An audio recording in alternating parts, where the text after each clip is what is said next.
Yeah. Okay. Nothing to worry. My head is so big in this leafy. Did you say I must put it this close? Too close. I feel like I'm a bit... Good morning. We are back. Arts are back. We are back. Okay. Welcome to 2023. My word. Crazy. Such a weird number. Yeah, Daniel's not happy with this number at all. I think it's just Why, it's Dan? odd, Dan. No, but like 221 was fine. 221. Yeah. And what about 222? How was that? Also fine.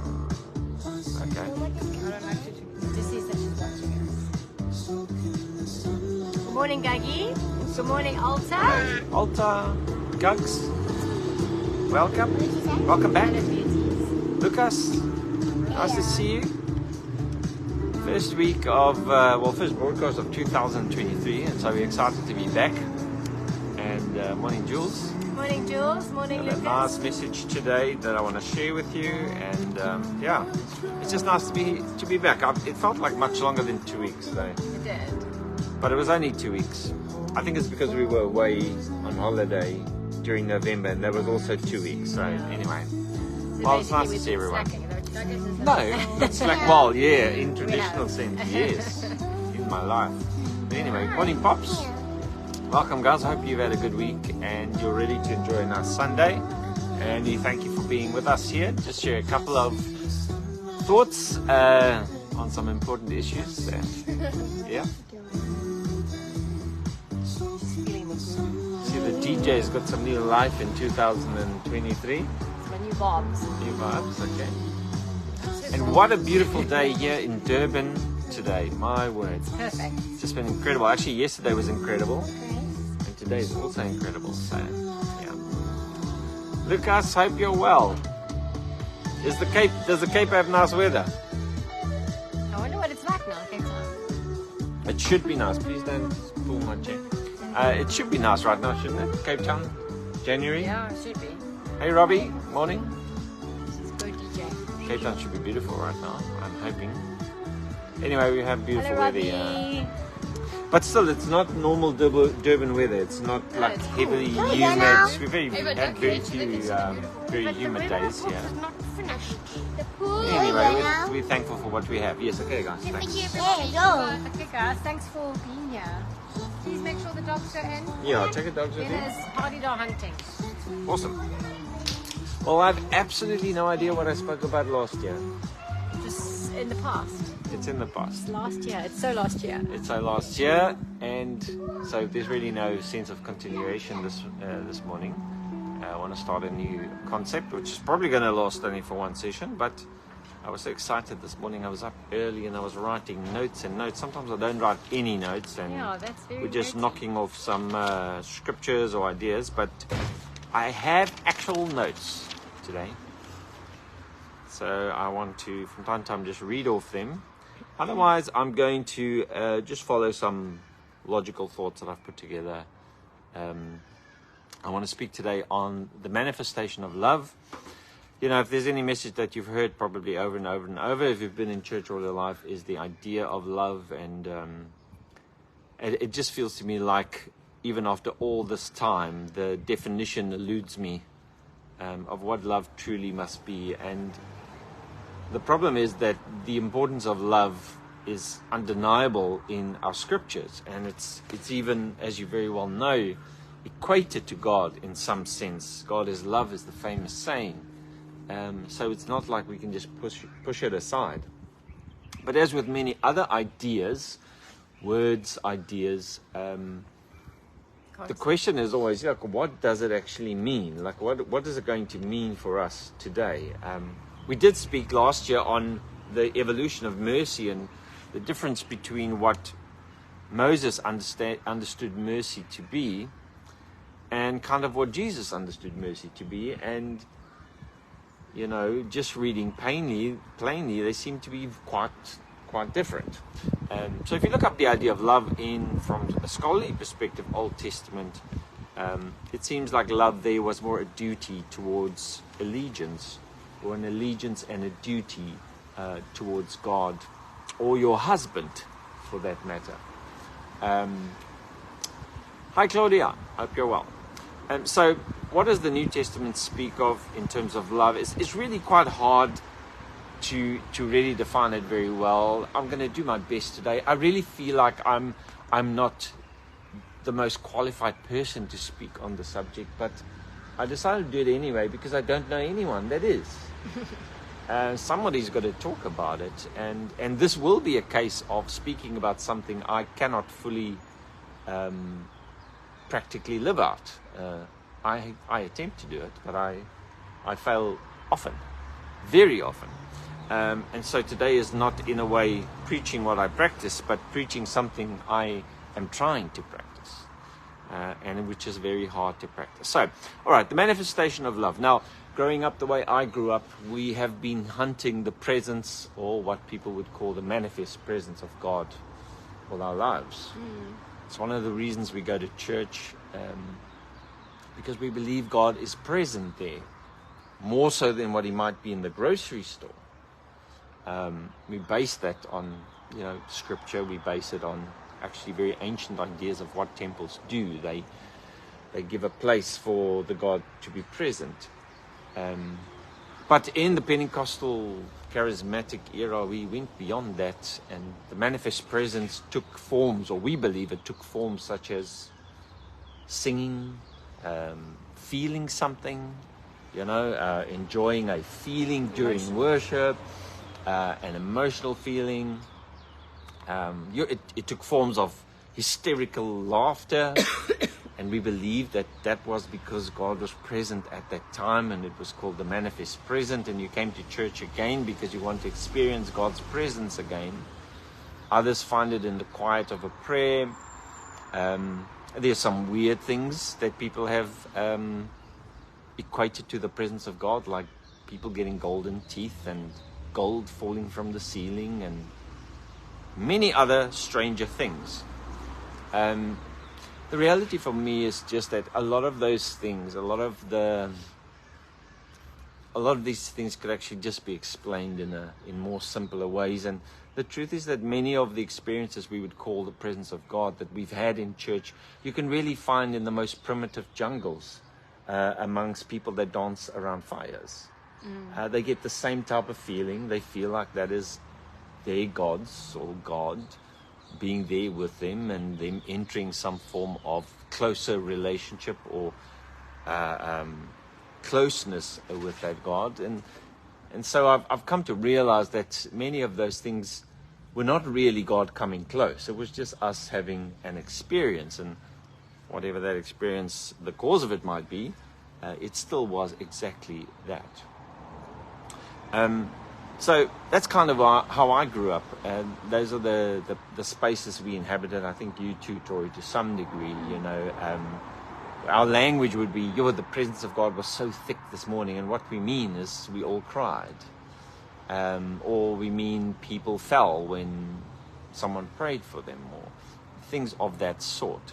Today I want to propose a different form of the manifestation of God, because I've come to understand God in a different way. But anyway, let's go to this idea of love. I want to make a couple of statements, 5 statements, and then I want to spend a little bit of time on them. Tori has no idea what I'm going to be saying here, so jump in any moment you wish, dear. So the first one I would like to say, the first statement I'd like to make is that love has a single source. I'll take a couple of scriptures in a moment, but I want you to just consider for a moment that love can only come from one place, originally.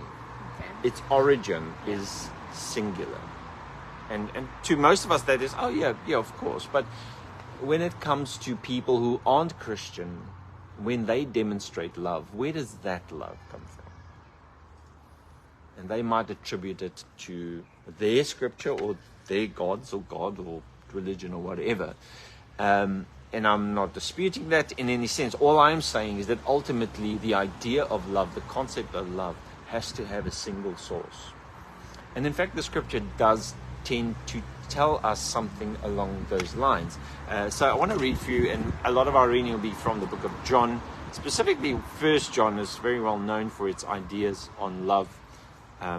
1 John 4 verse 7 says a simple thing. It says, love is from God. Now, maybe it's necessary for us to quantify to some degree what love we're talking about. We're not really talking about the dopamine shot when me and you fell in love in the beginning, Tori, and they couldn't keep us apart. And I was driving at night knowing that I was gonna fall asleep behind the wheel, but there was nothing that was gonna stop me from getting my fray on the night. That's not really what we're talking about here. We're not talking about a love that is sexually orientated or only exclusively emotionally orientated or sympathetically orientated. But we're talking about something other, and I'm going to try and define some of what I think this love that is from God, or this love that is God, actually looks like. But the point here that John makes, and I think it's something worth considering, that love actually, this love we're talking about, whatever it is, it actually it has single origin. God is its origin. So if you find it in a Hindu marriage, or in a Muslim child, or in a Buddhist monk, or in an atheist orphanage, it doesn't matter where this love is found, it still has only one origin. It cannot come from evil. Yeah. Let me use some terms people are familiar with, and love cannot come from evil spirits. It cannot come from what people think of as the devil. It does not come. It has one origin, and that origin is God. It says, and everyone, the rest of verse 7 says, and everyone that loves is born of God. This is a real problem for most of Christianity, because we can't take this literally, because we have to quantify. We have to say, no, that's not really what he means. He means this and this and this. But if we take this in the very plain sense, he is actually saying that love comes from God. That's its origin. Yeah. And whenever you see love expressed, there you see the genes of God. So the word born of God here comes from the word genos, which is where we get the idea of genes, family, kin, offspring, or stock. But the point here is that he's kind of making a statement along the lines of wherever you see the love that comes originally from God, there you see the genes of God. Right? The trace of God. And I know that when when Christians use the idea of, or when you hear the idea born of God, the first thing you think of is born again, put my hand up, I became a Christian. I don't think this is what this is about at all. It doesn't say so, at least. But it is speaking, and in fact, if that was the fact, then this would be a real problem for us. Because wherever we do see love and someone has not put their hand up, what is it? Where does it come from? Whose is it? And I think John is actually just quite, in simple terms, trying to explain to us that love has that single origin. And that whenever you see love expressed in this life, there you see the genos of God. There you see the family of God. The family of God, because that is the makeup kind of the genes of God. We as humans, the clever people tell us that our genes are clever themselves, that our genes have one real purpose in mind, from a very platonic type of function. It wants to reproduce. That's our genes. Our genes wants to reproduce and protect itself, protect its genealogy. That's kind of what drives human development, and our human development, or our development as humans. But here's another type of gene which we see here is the type of gene that belongs to God, comes from God, but that also is finding space in the heart and the lives of humans. And this is this genetic makeup called love. All right. So John is saying that love is from God. And whenever you see love, everyone that loves, everyone is a strong qualification. Everyone that loves has the genes of God. And then he goes on to add, and knows God. which is even weirder. But I think the word know here simply means to understand. Gnosis is the Greek, but it means anyone who can, to some limited ability,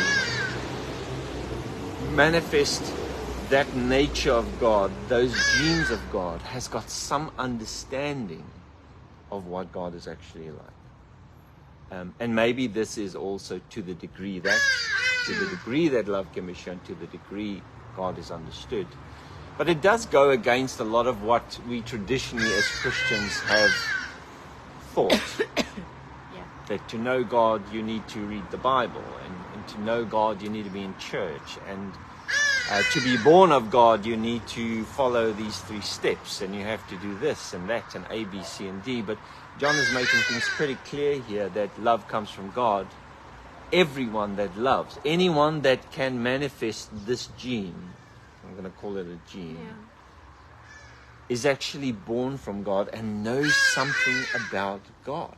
And I want to say, and I'm not ashamed to say this, that this includes all of humanity. Yeah. It doesn't matter what your theological orientation might be, or your dogmatic orientation might be.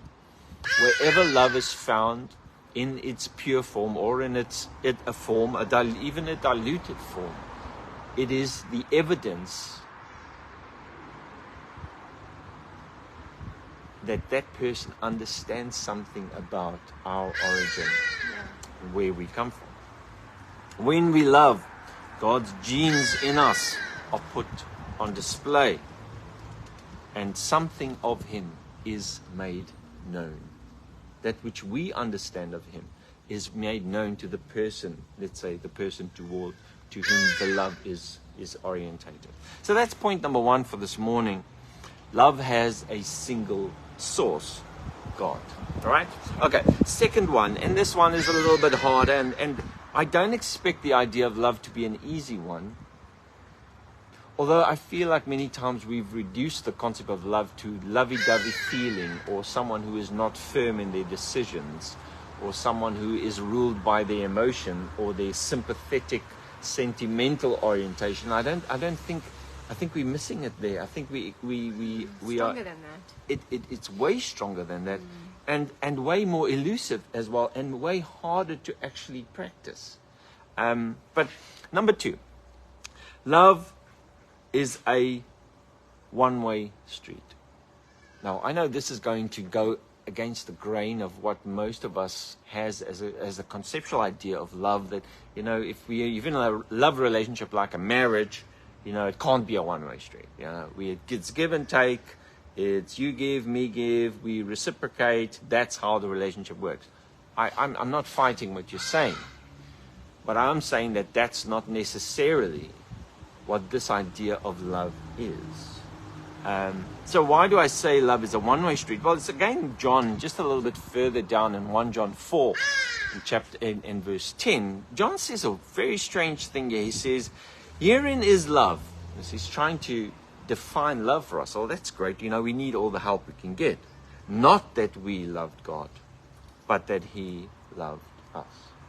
And so, in fact, what John is kind of, if he reduces down, he's simply saying that the idea of love is not God responding to us loving Him. That's not what this love is. Love is not just a response to reaction. someone, or a reaction to someone's favorable actions towards you. And so he's actually saying, he says, God's love is a one-way street. It's got nothing to do with whether we love Him or not. It seems to be implicit in the nature of love that it does not care who loves it. It is just loving. Yeah. And so in that sense, it is kind of like a one-way street. Or like the love flow, of God. like a river that it's flows one way. It's a flow that can't be helped. Can't be stopped.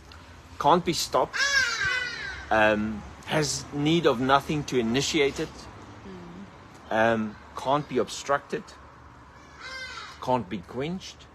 Now this is, and I will admit, more a utopian idea of love, because none of us are really, we're not capable of this type of love, I would say, at least now. I know I'm not. But it does seem like John, when he does talk about the love of God here, is saying this is a one-way street. It's something that flows, irregardless of what you do with it. It's coming at you. Here it more maybe takes on its cousin mercy's attributes, in that it's like the waves of the ocean, and they just keep coming no matter what the banks look like. So love is a one-way street. Herein is love, not that we love God, but that He loved us. This is horrible marriage counseling material. You imagine someone coming, like a married couple coming for counseling, and they're moaning, they're not getting along. And your advice to the husband, or to the wife for that matter, is don't worry what your partner is doing. You just continue to love your partner. It's horrible advice. It's the last thing you want to hear, because immediately in the back of your mind is, what if I just keep on giving and they just keep on taking? It's a fear that comes upon us. We can't love. There's no ways we could run a relationship with the love of God, because what if I keep on giving and that person keeps on taking? That's the fear that immediately rises up within us. It's the same fear that comes if someone comes and asks you for money. You know, you want to give some money, but you don't want to endlessly give money. You're afraid that if you give too much, that they might take advantage of you, and you might be giving money for the rest of your life, and they might be taking advantage of that, never going out and doing something for themselves, but always relying on you for supplying them with money. It doesn't make nice sense within the economy of human interactions, but it doesn't mean that it doesn't exist. It is, in that sense, love is something that's completely otherworldly. It doesn't really fit here too well. And all our attempts are always merely approximations of that love. I was thinking about this while I was preparing. You know, as a married couple, husbands will understand what I'm going to say now. If you're younger than 13, just close your ears. But you know, when husbands give back rubs, there is you want to do this for your wife, but there's also an expectation of what the back rub might bring to the party. And I'll be lying if I say that every back rub is a pure I just love to give back rubs. It's just not true. You do give good back rubs. I do. I wouldn't know. But the point is that in human interactions, our love for each other, even as a married couple, is a give and take. It's I'm going to give, but if I don't give anything back, eventually I'm going to stop giving. And what I'm saying, what I think the scriptures are trying to tell us about God, really and mainly through the life of Jesus and his example, and some of the theorizing that goes on after he leaves, as in this first book of John, is that God might be different, right? Different. And his idea of love towards us is in fact different to the idea of supply and demand upon which we build, well, not only our love lives, but we build our entire lives, our economies, which is like a corporate expression of people's individual intuition, is give and take. And if there's too much of a supply, the price will drop. And if there's no demand, there's no point in making it. And we live by supply and demand, not only in our economies, our financial economies, but we also live by those principles when it comes to interactions with people and our love relationships, and even our relationships with our kids, although that seems to be the one place we seem to, from time to time, cross that boundary into the love of God from time to time, where we know this kid's going to take advantage of this, but I have to feed him. I have to carry on. I want to carry on. Even if he does this, or he or she, I still want to give. I still want to produce. So love... I think we've become... numb or over familiar with the phrase unconditional love, because that's exactly what you are describing. But we just say it, and it just means no matter what I've done, God loves me. But it goes much further than that. It keeps flowing even despite what was initiated or what gets returned. The love has no conditions for its flow. Yes. The Not love just is the no. initial love, Yeah. but the continuing. The continuing flow is of love, unconditional. and that's, I think. Yeah. Yeah, very good. So, love is a one-way street, and because it's so otherworldly, the best religious word I can think of to describe something that's completely different, doesn't fit, it's somehow separate in concept and in practice, is the word holy. In that sense, love is completely holy. It is otherworldly. It is only found in approximations in the lives of people, at least at the moment. It is best seen by Jesus's actions, self-sacrificial type of actions. But yeah, so in that sense, love is holy. Its genetics don't fit into the earthly economy, but it is the benchmark. A benchmark that can never fully be attained, but must always be approached. And it is not necessarily reciprocal. It does not necessarily demand a response. And that's beyond that's beyond my own brain, really, to be honest. I can't see that. I find hard to, let me put it, how can I say, I am afraid of loving like that. I have a fear of loving like that because of self-preservation and feeling that I'm going to be taken advantage of or hurt. Yeah, of course. And I think all of us have experiences where we have given and given again and given again, and eventually we realize this person is not going to respond, and we end it. What I'm trying to say is love is not like that. All right, okay. So, love is a one-way street. It is not love when it is done primarily for a positive or a desirable response. Right?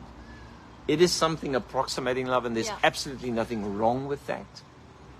But love is not a deed done for a desirable response. That's supply and demand. When love it feels like something. It's a feeling in that sense. That's a feeling in that sense. I know if I give this background, let's stick to the topic. If I give this background, I've calculated my chances. With this background, things are going to get great. That's not the love that God is. Right? Although there's nothing wrong with giving back rubs. No. Love is not necessarily the thing that we do because of what has been done for us. Although there's absolutely nothing wrong to reciprocate. And love will reciprocate. But that's not the full definition or the understanding of love. Actions of reciprocation are good. They are sometimes required. They are desirable. They are noble, but they are not necessarily from a place of love. They can be, but that is not. I think Paul, I haven't even touched 1 Corinthians 13 where Paul speaks about love.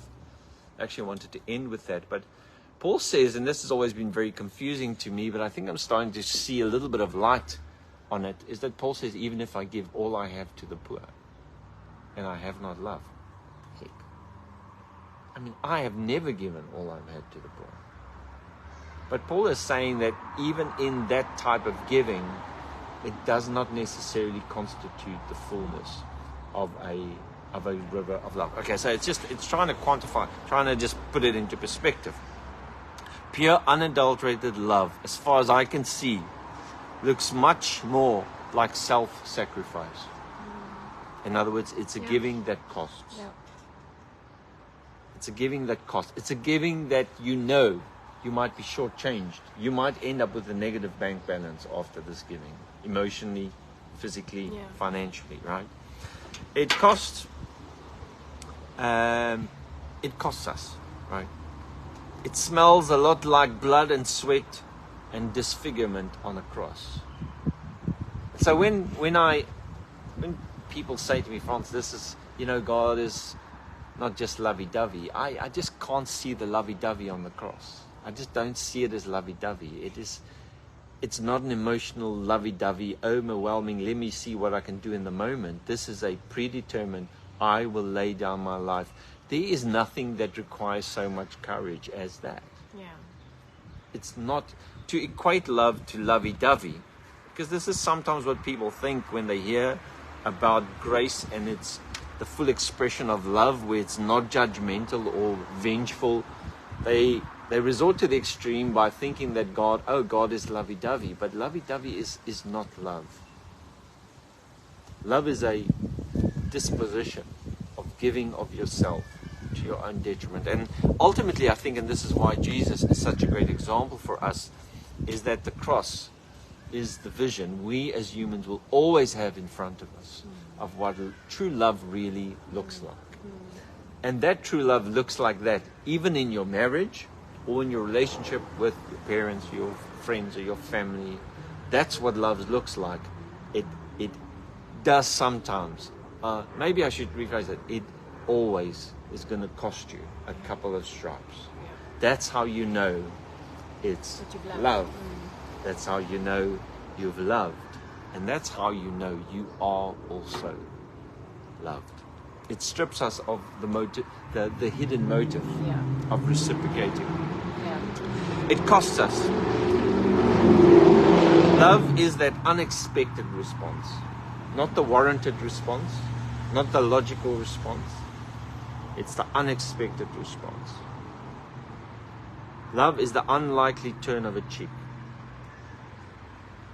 Love is the unthinkable extra mile. It's the pleasant surprise It is also a pleasant surprise when you expect. when you expect something else. Yeah. In that case, possibly something like mercy.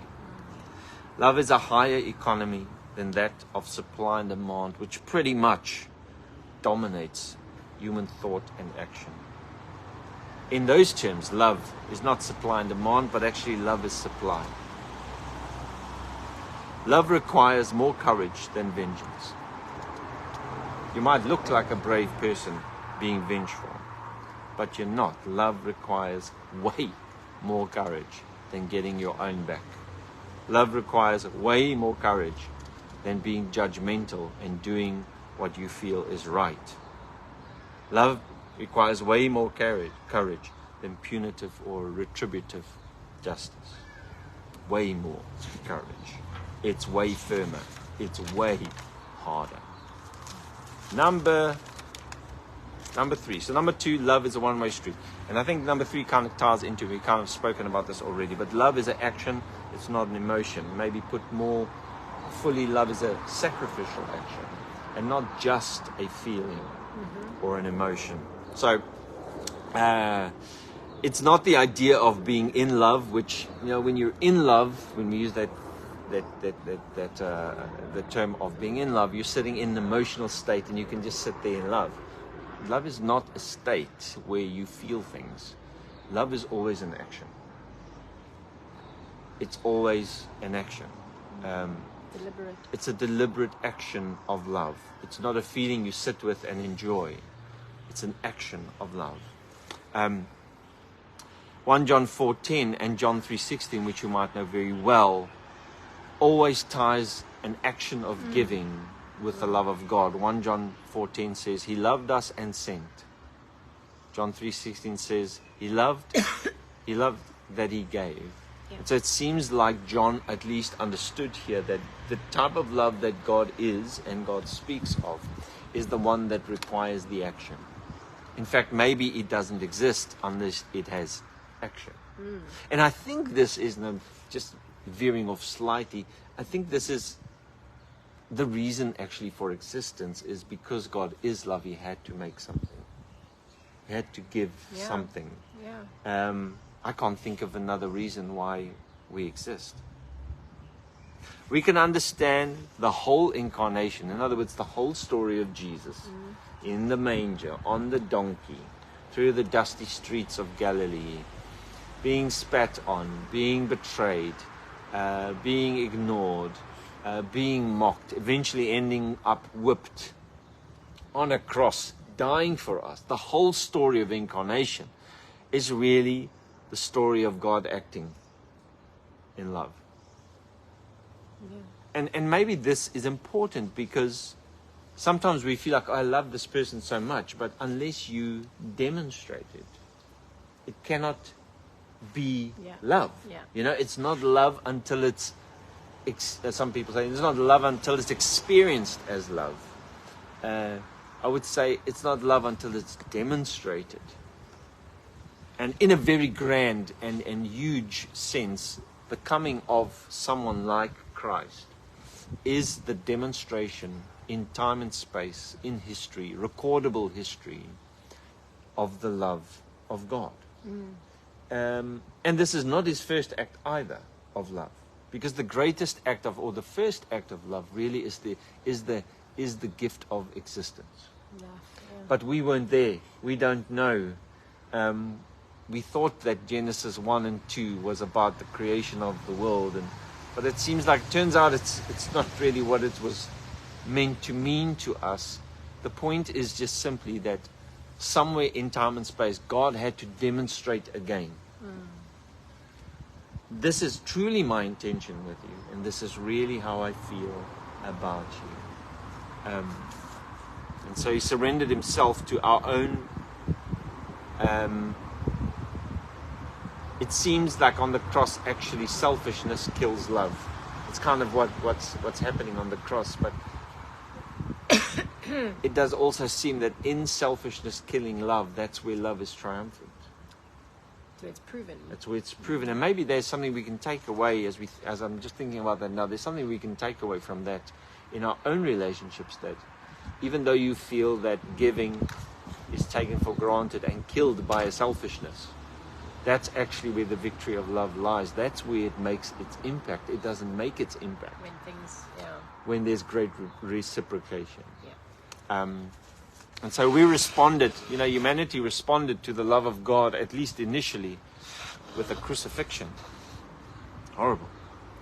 Let me just read what I said here. We can understand the whole incarnation, Jesus coming and dying for us, as God acting in demonstrable, recordable history, in the flesh, to demonstrate the love that he is. This was not his first act of love. I think existence, the gift of existence, was his first act of love. And the cross really is, if I can say it like this, Jesus on the cross is God's signing surety on the building project, backing its final success of construction. So, love is a one-way street. Number 4 is the simple one you've always known of, which is God is love. So John really ties this. I mean, what more? How would it be possible to elevate the idea of love beyond this? It's not possible. John is tying the idea of love to the idea of God. And in this way, and this is how I believe the inspiration of the scriptures work, God, through his Spirit, using a fisherman, forever puts his reputation in Greek writing, and we can never ever separate the idea of God and love ever again. It can never be separated again. This is how I think the inspiration of the scriptures work. Fallible people writing under inspiration. Anyway, now, God is love. What does that mean? If you think about it long enough, it's going to become weird. Like if you say a word too many times, it becomes weird, right? If you say and think about God is love long enough, it's going to become weird. So I just want to say 2 things, and there might be more, that this does not mean. Okay? In a contemporary sense, I used to write little love letters in grade 6, I think, to my then girlfriend, and I would say, so-and-so is love. Right? Yeah. And what that meant is, I really love that person, or when I think of that person, I think of love. it's fuzzy feeling type of lovey-dovey stuff. I don't think that's what's going on here. I don't think John is trying to tell us that when he thinks of God, he starts getting a fuzzy feeling because he's in love with God. Yeah. I don't think that's what's going on. The second thing that I don't think is going on, and this is quite an important one, God is not the idea or the concept of love. Right? So what that means is I don't think by this John was trying to say, we thought God was this and this and this, but he actually is just the idea of love. I don't think that's it. Right? So, number 2. But I think what John is trying to communicate here, as far as I can see, is that the idea or concept of God and the idea or concept of love is completely inseparable. Yeah. And I think that's the greatest takeaway, I think, from something like this, is to understand that you can't separate God from this concept, but also the reverse. The concept itself is intertwined with the Godhead or divinity forever, and they can't be separated. Okay, so what could this mean? Well, as God is the Alpha and the Omega, the beginning and the end, so also love, by this comparison, is the beginning, but it's also the end. Now we know that we read some of the other portions of Pauline theology, it does speak about faith, hope and love, but the one that remains, or the greatest of these, is love. In 1 Corinthians 13 he lists all these wonderful things about speaking in tongues and healing and casting out demons and having all the faith in the world and giving all your money to the poor. But eventually he's saying, if we don't have love, these things that will end and will pass away, we are nothing, right? So there is the idea of love being the beginning and the end, in the same way that God is the beginning and the end. And in that sense, for existence, love is the reason and the purpose. The reason things exist, and the purpose to which things exist, is this idea of love. This is why it's so important, I think, that we actually try to at least qualify and then live according to our knowledge and our understanding of what this love is.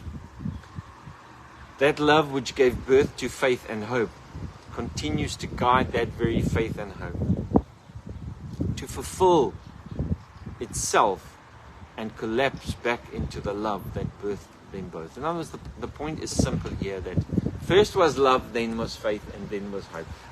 Or first was love, then faith and hope. The point is that faith is not the primary mover of God or this universe. Faith is the result of love. Trust is the result of love. But ultimately, love allowed things to be, and everything collapses back onto not faith, but love. And so maybe that is why Paul says, or is it Peter that says, nothing matters unless our faith is expressed in love. In other words, faith has a purpose. Yeah. Faith's purpose is not a nice afterlife. Faith's purpose is not a better car. Faith's purpose is the manifestation of the genes of God in the earth.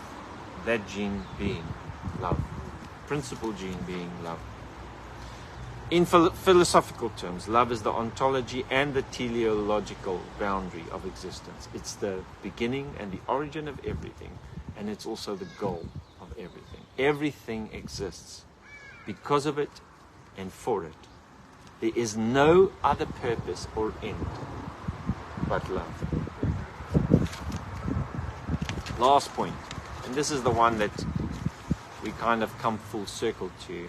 We spoke about the manifestation of God, or manifest presence, and the idea that people, some, not all, are looking for God's presence. They want God who is all in all, kind of everywhere, omnipresent, but yet they want His presence. So now we've retermed these things as a manifest presence. So we acknowledge that God is everywhere, so His presence technically is everywhere. But now we say, okay, we call it manifest presence. In other words, what we're saying is, we know God is everywhere, but we want to feel Him. We want to see Him. We want Him to manifest Himself to us. Whether that be visions, dreams, angels, teeth, gold, rubies, whatever you have in that box of manifestation. But I want to make this statement, and this is number 5 of my 5 points today, that love is the manifestation of God. Love is the manifestation of God. Now, 1 John 4 verse 12 has always tickled my fancy, and has only in the last couple of years become clearer and clearer to me. 1 John 4 verse 12 says the following. It says, no man has seen God at any time. This has always been so weird to me, because does John not know about Moses? Has John not read Exodus, where God speaks to Moses face to face? Something is going on here. And I suspect very much as in the idea of the evolution of mercy and Moses' understanding, or the writer's understanding, becomes clearer and more clearer, and in the New Testament is explained as Jesus' mercy. I think for me it's a very simple thing, and I know some of you are not going to like this, but I think John knows that God can actually not be seen. I think by the time of the New Testament, ideas have developed far enough where people started to realize that God is not an old man with a beard just somewhere else in a realm called spirit, and that, you know, when we die, we go to that realm, and there we're going to sit on his lap and sing to him, and he's going to sit on a throne, and we're going to sing worship songs to him and look in his eyes. And I think the church started realizing that God is just not that. He's not just another being inside of the created realm. He has to be something other than exactly what we are. And so John says this, he says, no man has ever seen God. And I like to take this in the most simplest way I can, because I think that's actually where the truth of the statement lies. God cannot be seen, because God is not a entity contingent to this universe, or just another item in the box of the universe. God cannot be seen. In fact, Paul says something very similar to this. He says, no one has ever seen God. And then Paul adds, nor can they. So I would like to make a possibly very controversial statement, but I feel I'm just too old to pretend any longer. I want to say this, that I really don't think that God can actually be seen. I don't think that even if you die, you're going to see God. I think the references that even Jesus makes of seeing God is perceiving and understanding him. I don't think God is an entity that can be seen, most definitely not with a beard and a face and a smile and with actual eyes. And if that's not true, because that's actually a very pagan way of thinking about God, a very primitive pagan way of thinking about gods or God, what would you like to see? And I don't know if you ever thought about this, but the reality is that most Christians, I would say most, have concluded now that God is not a human-like thing in another realm. But I would like to ask you the question then, what is it that you would like to see?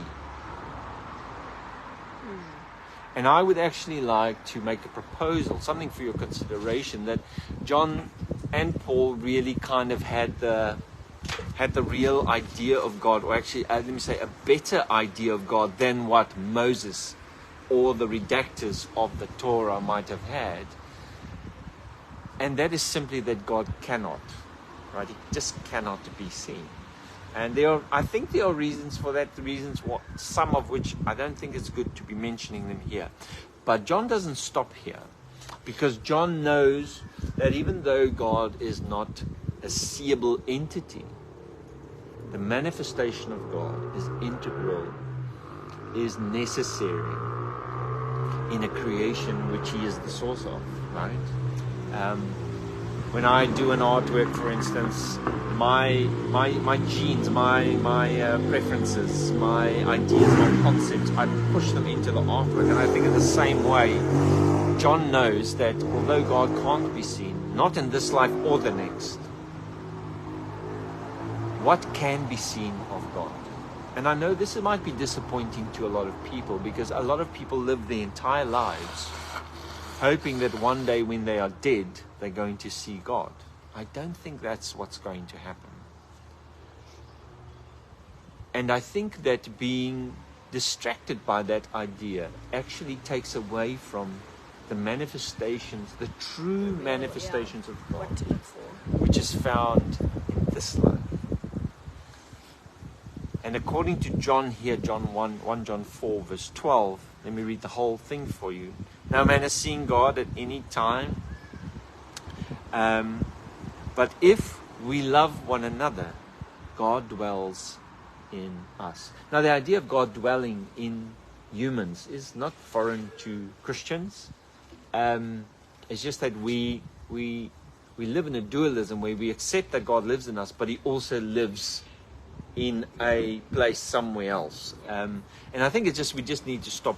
We need to drop the dualism in this. And we need to come back to a simplistic, even just a New Testament view, and a New Testament view of God as the indwelling Spirit, whatever that might mean. But the point is that if you want to see God, you will see Him when someone truly loves. That's how He manifests here. The laughing, the crying, the singing, miracles, smoke, those things, I don't even know if all of that is real. But the point I'm trying to make is they are not important. They are not important when they are compared to the manifestation of God and the love in the eyes of your brother and your sister. And in fact, I suspect that God is not so interested either in showing us magical tricks. But it is way more interested in showing His DNA, His nature, through the eyes of our brothers and our sisters. And so maybe this is the way we should understand 1 John 4, that God is love, and wherever you see this love, you're seeing God. Yeah. That thing there, that person there, in that moment, they are demonstrating the genes of God. In that moment, the manifest. there is the manifest presence of God, in the manifestation of something so otherworldly, so counterintuitive, and against a lot of our own instincts as beings, species that basically live by trying to survive. That is the manifestation of God. God manifests Himself through everyone. God manifests Himself through the emergence of the love gene in His creation. This, in fact, is the only way you will ever see God. And the battle between the spirit and the flesh, which these are the terms used, at least in the King James, is rather, I think, the battle between love and self-preservation. The spirit of life is the gene of love. The flesh is that which self-preserves, which only reciprocates for self-benefit. We overcome. Not when we say rhymes, not one day when we did, but we overcome when we love. Yeah. Like Jesus overcame death. He overcame. He says, don't be afraid, he says to them, he says, don't be afraid, for I have overcome the world. Well, by doing what? You know? Yeah. World is cosmos there, it's the actual system of the world. How in the world did He do that? He didn't become king, He didn't kill anyone, no armies were taken away. The Jews had more trouble once He left. The Christians were more persecuted once He left. What actually did He do to overcome? He demonstrated love, and that seed of love is an undeniable, irritating thing that you can never get rid of. No matter how selfish you have become or how selfish you are, there's always this nagging thing in the back of your mind: I should be loving my neighbor. And that, I said irritating, but I mean that in the best possible sense.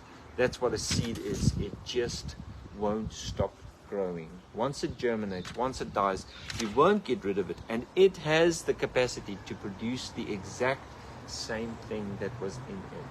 And so I'm very hopeful about this planet, humanity, because I think that the fruit of this demonstration of love by the Father has an inevitable end. And its inevitability is simply this, that love eventually wins. It overcomes the instinct of self-preservation, and God is fully seen in His creation. That's who He is seen. Yeah. Love is the manifestation of God. I think if we think like that, it means our Christianity becomes a practical Christianity. And it gives us a stake in it, because we become part of God. You know, we become part of His manifestation when we love Him. Absolutely. That's what we were supposed to be in the beginning. Yeah. What else can it mean Yeah. that we are the image of Yeah. God? Yeah. Thank you so much for being with us today. Yes. Spend a bit of time, think a little bit, go read again. But I truly believe that at least pondering the ideas around love and the fact that God is love and that it's manifested in us is worth our time. Even though we might not be able to fully define or even fully practice, we can live in approximations of this and strive. And I just want to end by saying love is a benchmark that it's impossible to reach, but it is the one that we should be aiming for all the time. Yeah. Thanks so much. Have a wonderful day. Thanks, and have a guys. wonderful week. Cheers, See you guys. next time.